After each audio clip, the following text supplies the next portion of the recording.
ఇప్పుడు no cost cough syrup తో 60 రూపాయల విలువ గల ఇన్హేలర్ పూర్తిగా ఉచితం. దెబ్బకి దగ్గు జలుబు మాయం. కూటమి ప్రభుత్వం అధికారంలోకి వచ్చాక 40,000కు పైగా బెల్ట్ షాపులు పెట్టారని విమర్శించారు వైసీపీ నేత సజ్జల రామకృష్ణారెడ్డి.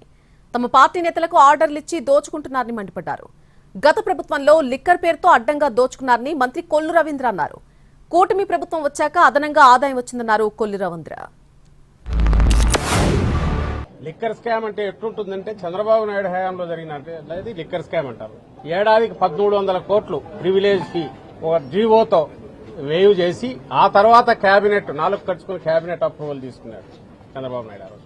అలాగే 40,000కు పైగా బెల్ట్ షాపులు పెట్టి అడ్డంగా వాటి ద్వారా మద్యం ఏరులు అయి పారించారు. 4-5 డిస్టిలరీలకు 50% పైగా 4,000, 5,000 మద్యం షాపులు సిండికేట్లు ఫామ్ చేసి తమ పార్టీ నాయకులకు ఇచ్చి ఈ రోజు అదే చేస్తున్నాడు. ఇంకొంచెం అడ్డగోలుగా చేస్తున్నాడు.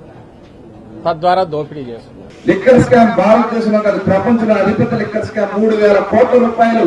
పూర్తి వివరాలు బయటకు వస్తున్నాయి. ఇంకా పెద్ద ఎత్తున ఉంటాయి.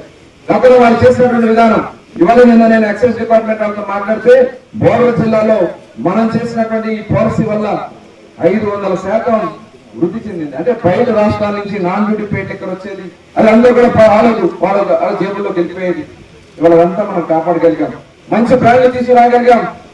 అతి తక్కువ రేటుగా అందించగలుగుతున్నాం.